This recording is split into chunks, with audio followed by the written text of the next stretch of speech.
शेट्टी के बारे में नहीं पता, इनको टीटी कृष्णामाचारी के बारे में नहीं पता, इनको यशवंतराव चौहान के बारे में नहीं पता, इनको मधु दंतावड़े के बारे में नहीं पता, इनको सीडी देशमुख के बारे में नहीं पता, इनको राजकुमारी अमृत कौर के बारे में नहीं पता। Pankaj Sharma ji, that's the reality of today's Congress कि जवाहरलाल नेहरू जी, इंदिरा गांधी जी, राजीव गांधी जी के अलावा क्या कोई नेता नहीं है कांग्रेस में? नहीं, आप बात समझिए। अजय वर्मा जी, शांत हो जाइए। आपको मैंने मौका दिया, आपको राहुल गांधी की यात्रा के बारे में बात करनी है, टाइम आएगा, आऊंगा। लेकिन पंकज जी प्लीज बताइए, पंकज जी प्लीज बताइए, अंबेडकर जी किसके हैं? इसकी दौड़ में मेरे हैं, मेरे हैं, मेरे हैं, मेरे हैं, बीजेपी भी, आप भी, इससे क्या होगा? तो बाबा साहब सबके हैं। बाबा साहब ने हर एक भारतीय के लिए काम किया। आप लोग किसके लिए काम कर रहे हो? पूछता है भारत आप सबसे, प्रेम शुक्ला जी से भी, अनुराग भदौरिया जी से भी, और आपसे भी पंकज जी। आप लोग मतलब कांग्रेस के बारे में पूछना है तो कांग्रेस से पूछ। मैं आप सबसे पूछ रहा हूं, I am asking the political class. हाँ, पॉलिटिकल क्लास जो है वो मोटे तौर पर तो सब आम लोगों के लिए ही काम करते हैं। जो भी राजनीतिक दल है, वो चाहे प्रेम शुक्ल जी का हो, चाहे अजय वर्मा जी का हो, चाहे राहुल गांधी जी का हो, आम लोगों के लिए काम करता है। जिसकी जितनी बुद्धि होती है उस हिसाब से काम करते हैं। जिसको जो ठीक लगता है वो काम करते हैं। जिनको लगता है कि नोटबंदी करने से आम लोगों का फायदा होगा, वो नोटबंदी कर देते हैं। जिनको लगता है कि कीमतें कहीं भी आसमान में छूती रहें, कोई फर्क नहीं पड़ता, वो उस दिशा में बढ़ते हैं आगे। बेरोजगारी दूर नहीं करनी है, कुछ लोगों की ये मान्यता है, तो वो बेरोजगारी दूर करने का कोई प्रयास नहीं करते हैं। बाकी जो दल हैं वो अपने अपने हिसाब से काम करते हैं। कुछ लोगों को लगता है कि देश पंथ निरपेक्ष रहना चाहिए, देश में ये मंदिर मस्जिद के विवाद रोज रोज नहीं होने चाहिए। लेकिन कुछ लोगों को लगता है कि नहीं, मंदिर मस्जिद के विवाद रोज रोज खड़े करना इसलिए जरूरी है कि उसका चुनावों में हमको फायदा मिले और हम किसी न किसी तरह अपनी सरकार बना लें। तो वो उस तरह काम करते हैं। हर दल की अपनी विचारधारा है, जिसकी जो विचारधारा है वो उस तरह से काम करता है। नहीं संजय जी, मलूक नागर साहब आ रहा हूं, दो पूर्व सांसद है मेरे साथ। संजय जी पहले आपके पास आ रहा हूं, फिर नागर साहब आपके पास आ रहा हूं। संजय जी देखिए, कांग्रेस ये कहती है कि भाई उनकी गलती है। अगर एक मिनट के लिए मान लूं कि प्रेम शुक्ला जी की पार्टी की सारी गलती है, चलिए कांग्रेस की मान लेते हैं, एक मिनट के लिए मान लेते हैं कि प्रेम शुक्ला जी की पॉलिसी गलत है, सब कुछ गलत है, फिर भी जनता इनको चुन रही है। तो अगर आपको अपने आप को बेहतर दिखाना है, अगर कांग्रेस को, समाजवादी पार्टी को अपने आप को नरेंद्र मोदी से बेहतर दिखाना है, तो आप अपना नैरेटिव बड़ा करिए ना, अपनी लकीर लंबी करिए। आप अपनी लकीर लंबी करिए, आप बताइए ना कि how are you better. Sanjay ji आप भी संसद में रहे हैं भाई, संसद राजनीतिक अखाड़ा होती थी, ये तो लिटरल अखाड़ा बन गई, गुंडों की संसद हो रही। क्या हो रहा है? असली बात ये है, लास्ट 5-10 साल का अगर ले, हम तो 50 साल की बात नहीं कर रहे, 5-10 साल में देश में क्या प्रगति हुई है और उसका क्या अकाउंट बना है, उस पर चर्चा होनी चाहिए। 50 साल में तो कोई बहुत चीज़ें हो जाएंगी जो नहीं हुई। मोटा मोटी क्या हुआ है, देश की जो हिंदुस्तान की छवि बाहर है, वो छवि ये लास्ट 10 साल में ही हुई है। इसके पहले कोई भी प्रधानमंत्री या कोई भी जाता था, उसको वो इज्जत नहीं मिलती थी। उसका कारण ये है कि आपका देश ऊंचा हो गया है, इम्प्रूव हो गया है। तो वो इम्प्रूव हुआ है, इसीलिए इम्प्रूव हुआ है कि आपने कुछ काम किए होंगे।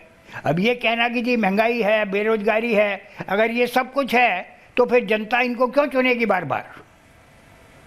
तो इसलिए ये कहना कि एकदम गलत है कि महंगाई है। मैं नहीं कहता कि महंगाई नहीं है, जरूर होगी महंगाई, जरूर होगी बेरोजगारी, पर क्या इतनी है कि जिससे कि लोग बोले नहीं इनको हमको नहीं लाने का, किसी और को लाने का है? ऐसा नहीं होता है। तो अब ये सवाल है। अच्छा, आपने एक सवाल किया जी अम्बेडकर जी का। अम्बेडकर बाबा साहब ने इस संविधान दिया, और संविधान दिया, वो जैसा भी था उसको सब ने माना और बहुत अच्छी तरह से वो चलने लगा। क्या हुआ, बाबा साहब को दरकिनार कर दिया गया। किसने किया? आप मुझे बताइए। बहुत छोटी बात है, मेरे को नहीं लगता बाबा साहब जैसी जो पर्सनैलिटी है उसको कोई भारत रत्न से फ़र्क पड़ने वाला है। और बाबा साहब के जो अनुयायी हैं उनको भी नहीं फ़र्क पड़ने वाला है कि हमारे बाबा साहब को नहीं मिला। वो तो वोट करेंगे बाबा साहब की जो कार्यशैली उस पर करेंगे। 50 साल तक नहीं दिया गया। मैं किसी की आलोचना नहीं कर रहा, पर हकीकत तो है ही ना। ये कौन सा तरीका है? इतना बड़ा शख्सियत वो इस लायक भी नहीं है, और किसी ने उस पर आपत्ति तक नहीं की। मुझे बताइए, सारी पॉलिटिकल पार्टियां संसद में थी कि नहीं 50 साल तक? एब्सोल्युटली। 1991 में मिला, जब तक तो थी ना सबके सब। किसने उस पर आपत्ति की, बता दीजिए। किसी ने ना नहीं। समाजवादी पार्टी ने की, ना डीएमके द्रविड़ पार्टी, अजय जी आ रहा हूं। ना बीजेपी ने की। बीजेपी ने भी आपत्ति क्या क्यों नहीं आपत्ति की कि क्यों नहीं मिलना चाहिए? कोई आपत्ति नहीं है, कुछ नहीं है। ओके, तो सवाल अनुराग ये है- भदौरिया जी एंड मलूक नागर जी। ओके संजय जी आ रहा हूं। अनुराग जी देखिए, आप चुटकी बजा के अलायंस बोल सकते हैं, आप अंबेडकर साहब आपके आप अल्टीमेटली देखिए तो आप अपनी जनता के साथ क्या इंसाफ कर रहे हैं जब आप ये बोलते हैं कि अखिलेश यादव और राहुल गांधी एक साथ हैं। एक मिनट तो सोचिए उस जनता के लिए जो जनता आपको वोट देती है।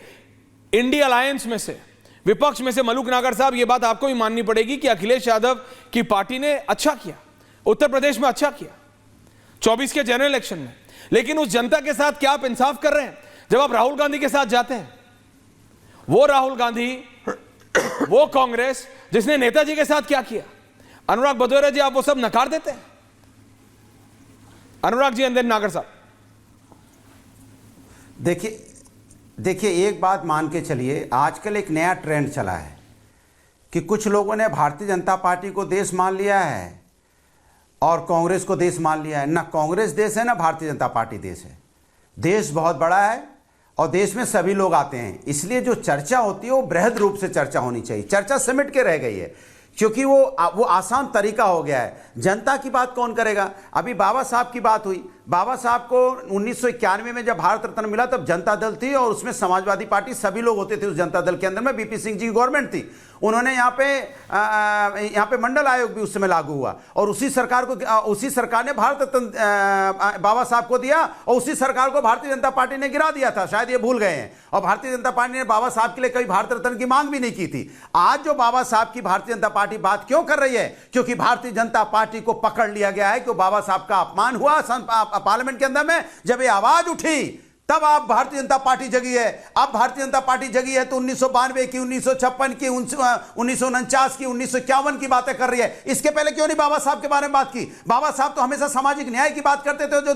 जो पीडीए लेके समाजवादी पार्टी आई है, बाबा साहब के असली अनुयायी तो हम लोग हैं जो पीडीए की बात कर रहे हैं। पिछड़ा, दलित, अल्पसंख्यक, पिछड़े, अगड़े, आदि आबादी, जो लोग समाज में छूट गए उनको आगे लेके आना है, उनको मुख्य धारा में शामिल करना है। यही तो बाबा साहब चाहते थे। बाबा साहब चाहते थे समाज के अंदर में सभी धर्मों का भी सम्मान होना चाहिए, जो नहीं हुआ। बाबा साहब तो हमेशा हिंदू राष्ट्र के खिलाफ थे। वो जब यहाँ पे हिंदू कोड बिल लेके आए थे तो यही हिंदू महासभा ने विरोध किया था।